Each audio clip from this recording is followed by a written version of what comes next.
What's up, everybody? Checking in today. Today I want to talk about, the dynamic of how a man carries on his relationship. Are you a leader or are you a dictator? With this social media world, there's this new platform called Threads. It's kind of like Twitter light. But I've engaged in several conversations through there. Whenever I'm wanting to just be in the midst of things, chop it up a bit. And one conversation or theme that I've been engaged in recently are, there's different men who think that, women just ain't supposed to have no say or no voice or no nothing in their relationship. And what sparked this, if y'all remember Judge Mathis, a few months ago, I don't know exact time frame, but a few months ago, it was revealed that he and his wife of over 40 years or something like that were separated, probably leading to divorce. He was in the airport, somebody asked him, and he was very candid about the state of his relationship. He basically was saying, I've neglected her for X amount of years, always working, always on the road. And he even highlighted that I'm in the airport now, getting ready to hit the road for XYZ, whatever he was hitting the road for. And so his wife, I don't know if she just filed for separation or filed for divorce. I know, I don't recall how far along it got, but their marriage was on the brink.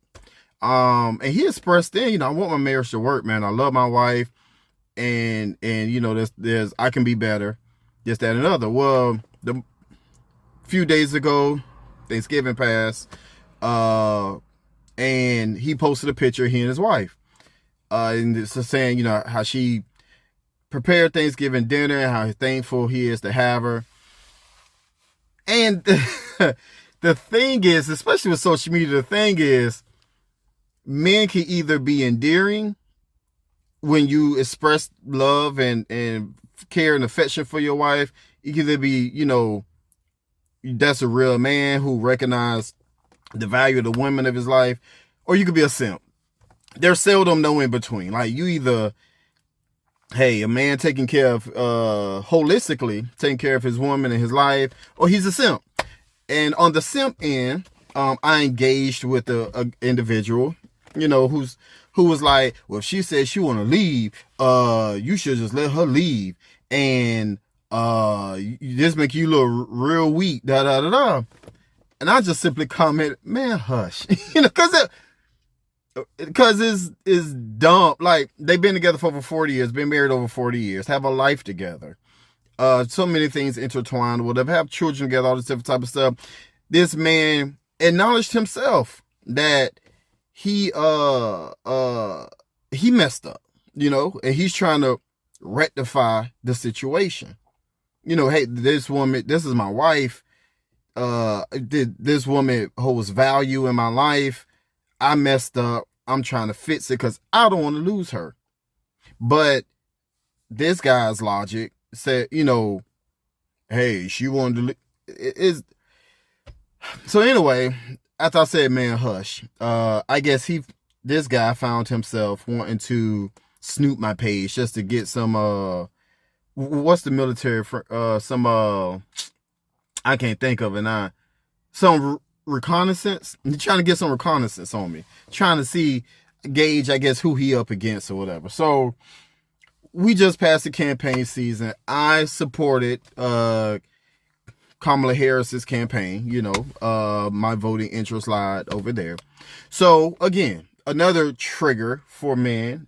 So he threw that, I should have known you was a Kamala supporter, da da da. So in all his diatribe, I'm like, what are we talking about? This is a man who's trying to salvage his relationship, And it's not, why is everything a power struggle? Everything is a power struggle. I've talked about before, is the woman in your life, is your wife, partner, whoever, a combatant or y'all partners? Because everything is a power struggle with a lot of people in their relationships. So then, he's like misapplying, mind you. Women shouldn't have authority over a man, and I guess basing that on my support for Kamala Harris's candidacy, women shouldn't have authority over a man. And I really wish folks would stop misapplying scripture, especially when you're not truly an avid follower of said faith. Because if you knew something, that was about the church. That was Paul's instructions to the church. Then me and the guy conflating back and forth. He want to throw in Isaiah 28:10 that really had nothing to do with nothing. Even if you read the whole context of that chapter and the preceding and following chapter, had nothing to do with nothing about a woman having authority over the man. And then 1 Timothy, and then he like the church. I don't mind engaging in forthright, dialogue through social media, but some folks are just stupid, and many folks are stupid. Not just some, many are stupid. But anyway, I challenged him and I said, is leadership to you, does your leadership require subservience?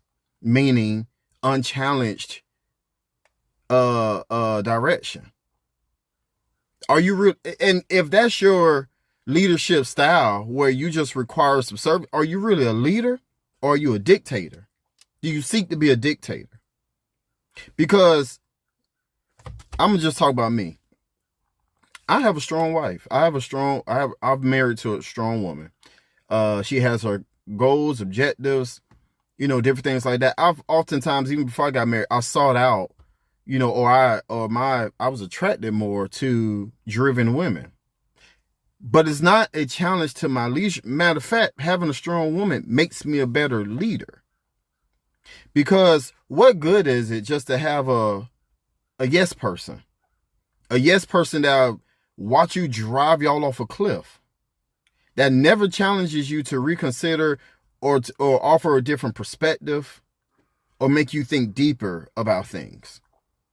Are you that weak-minded that somebody's saying, or having to consider a point they make? Are you that weak that you consider that a challenge? Being a dictator is the easy way out. Being a dictator saying, give me your allegiance or death, is weak. I'm a professed Christian. What makes me marvel at God is the idea of free will. It's the concept of free will. God has laid out how he wants us to live our life, but yet we have free will to follow him or not. Meaning, we can do things that's not in God's will. Now, there's consequences. Consequences for everything. There's a consequence at the end if you don't do it his way or follow his will or whatever the case may be. Live your life without him included. However, he gives us free will. And so my faith has compelled me to fashion myself in the same way. I don't want a wife who equates being with me to being a slave. Can't say nothing. Because if she ain't saying nothing to me, she's saying something to somebody else. And now I look crazy. Like Team Kenny Be the Dream look crazy. I look crazy over here. And so are you a leader, motivates his team. A good leader motivates their team or crew to perform to the best of their abilities. A dictator only pushes their team to prop them up. Like, if my family wins, I win. If my wife is thriving, I'm thriving. It's all coming to the same pot. I don't understand what fragile egos some truly have and think that, me fighting for my wife, who I love, is weakness. No, that's understanding this person's value and looking at the big picture of, okay, if this happens, big picturely, I guess I just made that up, I suffer. Like, check your ego, check your ego at the door. Cut the foolishness. Using women as a footstool is weak. Or viewing women as a footstool is weak. Very weak. And it speaks more on you that you cannot function unless somebody blindly nods their head yes. So be a leader. Not a chump, not weak. Be a leader. Be a leader. Inspire people's greatness. Not demand them to shrink or belittle so you feel better about yourself.